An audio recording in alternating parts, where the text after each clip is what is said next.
Let's set the scene.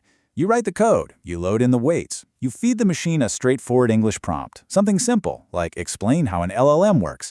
You press enter, you wait for the system to, reason through the input, and instead, it spits back completely foreign gibberish. Right out of the gate, this is the precise physical reality of trying to implement large language models from scratch. When a model returns random tokens, pure gobbledygook, as Sebastian Raschka, the creator of this specific experiment, calls it, your natural response as an engineer isn't to just throw up your hands and start over. No, you perform surgery. You have to trace that failure down. You're isolating the architecture layer by layer, starting from the very bottom.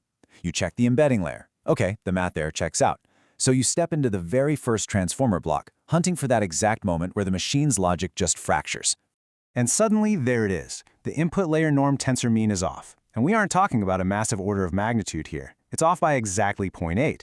The maximum value in the entire tensor deviates by just 2.3. In the incredibly delicate equilibrium of a deep neural network, a mathematical whisper of an error in block 0 acts like a localized earthquake. By the time that tiny fractional variance propagates up through 18 subsequent layers, the resulting text is entirely shattered. An entire multi-million parameter model breaks over a fraction. So, finding the actual source of that 0.8 variance turns into this massive Easter egg hunt through the vast, highly optimized code of the Transformers library. And what you eventually find at the end of that hunt is a remarkably subtle architectural shift. See, standard models multiply the normalization by a simple learnable parameter. But Gemma's architecture, they modify that equation. They use 1.0 plus the weight. They deliberately center their learnable parameter at 0 to stabilize the training process. It's a brilliant little trick, really. But it perfectly illustrates how a microscopic, undocumented design choice completely dictates whether a model speaks coherent English or just outputs total chaos. Now we're actually forced to hunt for these tiny nuances, because we have officially entered an era defined by the death of the detailed white paper. Think about it. Just a few years ago, AI architectures were published with exhaustive, peer-reviewed clarity. Anyone could read them. Today, the frontier models come from massive corporate labs that release, marketing documents cleverly disguised as technical reports. They'll publish benchmarks all day long to impress investors. They love highlighting comparative performance. But the deep structural mechanics, the actual blueprints, are deliberately left out. The absolutely crucial takeaway here is this. If you want to know how the machine actually works, you simply cannot rely on the press release. Working code doesn't lie. When the open weights are loaded into a clean, minimal implementation that you wrote yourself, the physical reality of the model is fully exposed. The code becomes your solitary source of truth. If your local build deviates from the corporate reference by 0.8, you know you've missed a secret, and you are forced to figure out exactly what it is.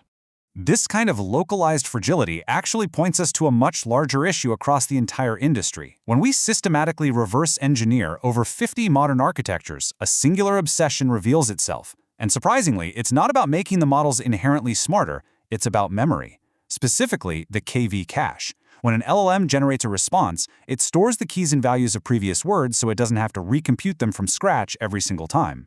It's exactly like keeping your finger on the page of a massive reference book so you don't have to reread the whole chapter just to find the next word. This right here is the central engineering battle of modern AI, because when you ask a model to process 128,000-word context, the memory requirement doesn't just grow linearly, it literally paralyzes the hardware. Just imagine a standard multi-head attention mechanism trying to hold that 128,000-word context. It requires 52 gigabytes of dedicated memory, and that is just for the cache.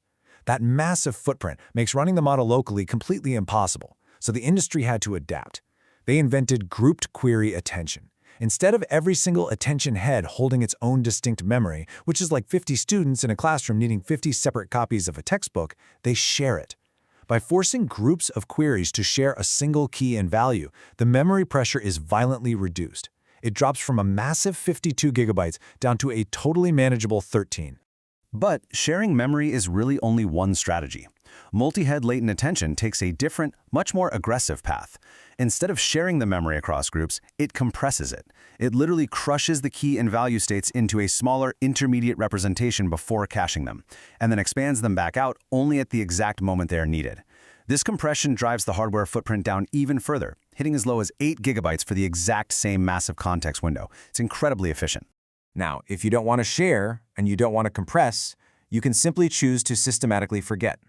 That's where sliding window attention comes in. It restricts the model's memory entirely. The model is only allowed to look back at a limited, recent window of past tokens. The distant past is just continually evicted from the cache. And if you combine this forced forgetting with the sharing technique of grouped query attention, you can crash the memory requirements from that original, staggering 52 gigabytes down to an absolutely astonishing 3.5 gigabytes.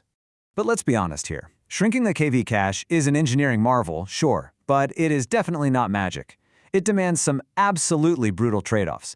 If you force the model to share too much memory through grouped query attention, the quality of the reasoning noticeably degrades. The model's logic just becomes hazy. On the flip side, if you use multi-head latent attention to aggressively compress the memory, the architecture becomes incredibly tricky to train. It introduces immense instability and requires very expensive hyperparameter tuning just to keep the training process from derailing. So how do the top labs actually manage this friction in reality? Well, they negotiate. Consider the architecture for Gemma 4. They run a very specific 5-to-1 ratio. You have 5 layers of sliding window attention. These are layers that actively forget the distant past to save memory, and those are followed by one single global layer that is allowed to step back and see the entire context. 5 restricted layers, 1 global layer. They are basically giving the model intermittent access to the full picture, just often enough to prevent it from losing the plot entirely. Now, you might be wondering, why does this extreme, almost desperate focus on memory compression matter so much right now? Well, it's because of where we are rapidly heading. The architectural shifts of the last 12 months are preparing us for what we can call the 2026 agentic shift. The era of the simple chatbot is ending. We are no longer just asking standalone questions and waiting for a single, neat paragraph in return. The demands on the system are entirely different now. We are now wrapping these large language models in autonomous software harnesses. Think about the agentic loop. It requires the model to continuously inspect an entire code base, choose an external tool, write new code, run verification tests, observe the output, and correct its own mistakes over and over again. This continuous autonomous loop demands massive, unbroken context windows. An AI agent simply cannot forget the architecture of your repository halfway through writing a unit test. The cache must hold everything, constantly, without failing. These models are rapidly becoming the engine room of autonomous systems. And to truly understand this frontier, to fundamentally grasp the difference between a model that thinks clearly and one that collapses into random tokens over a fractional error, you cannot just read the benchmarks. True understanding requires the purity of a linear, minimal implementation, built layer by layer, entirely from scratch. Because if the engine room of our autonomous future breaks over a fractional error of 0.8, we really have to ask, who is actually checking the math? AI generated with Notebook Lemma, drawn from what I learned from implementing LLM architectures from scratch by Sebastian Raschka. Information only, not advice. If you've been enjoying the explainer so far, don't forget to like and subscribe. It really helps the channel grow. See you in the next one. Take care.